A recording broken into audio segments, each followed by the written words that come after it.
So this week, the book that I chose to read was Bridge to Terabithia. The main characters in the book are Jesse and Leslie.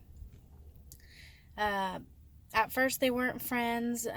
He was kind of in the summer break when the book started, and he was practicing his running because he wanted to be the fastest kid in the first fifth grade.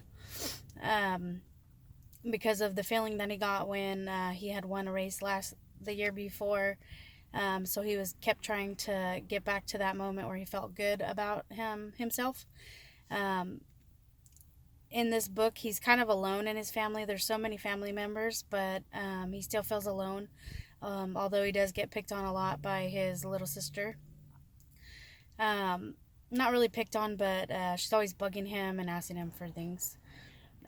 So eventually, when he did start school, he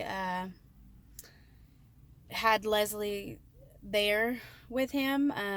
Even though he kind of at first didn't want her to be around, he kind of knew that, she didn't fit the typical girly idea of the girls at school.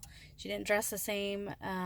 She was trying to run with the boys and play on the boys' side of the playground and not on the girls. Eventually, he just gave in and, friended her. And he realized, they were alike. They both, had their issues at home and had their issues at school, not fitting in. So they kind of just used that together and they became like the best friends. And one day when they were in the woods, they found a rope that led across, and they named it their own little, imaginary world called Terabithia. And that they were the king and the queen of Terabithia.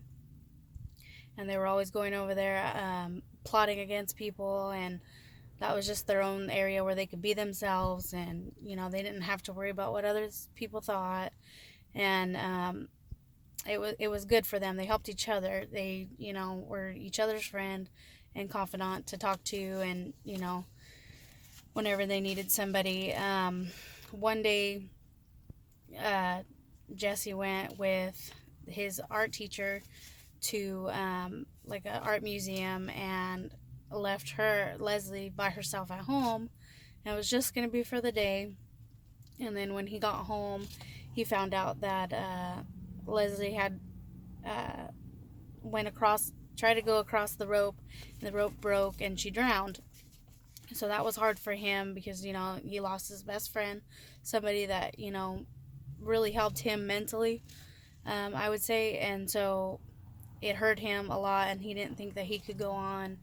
And he did. He just kind of thought, she wouldn't want me to be down and out, or, I'm going to do this because I want to make her proud, or, stuff like that. And so he just, he ended up taking his little sister along and renaming her as the new queen of Terabithia. So that's kind of how the story ended.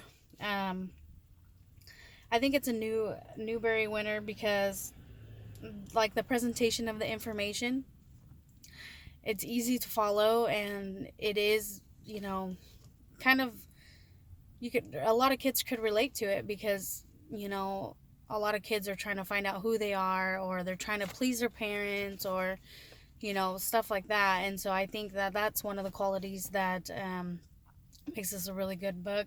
And also, how you interpret the theme of it. The theme is more just like a finding yourself type of book.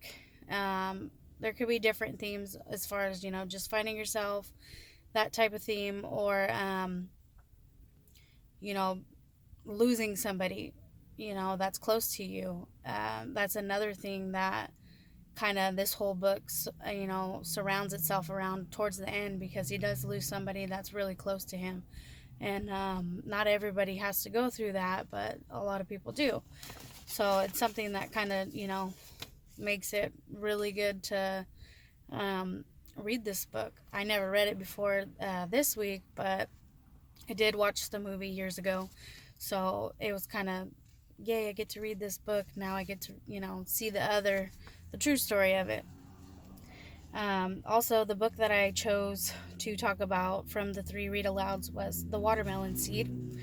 Um, This book was chosen as a Giesel Award winner because of the illustrations were very artistic, and it helps with the kids and their imagination.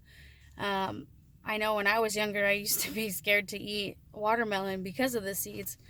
I didn't want to grow, same thing, I didn't want to grow into a watermelon or have a watermelon growing inside of me. And that's just something that kids, that's how they think. They don't know. So they kind of have silly moments like that, and do use their imagination even though it's silly.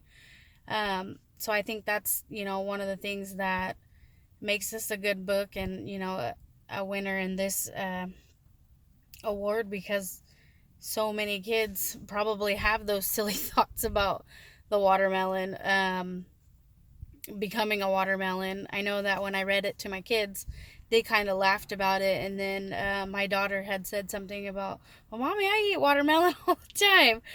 Am I going to turn into a watermelon? And so it was just funny to see their reactions on it.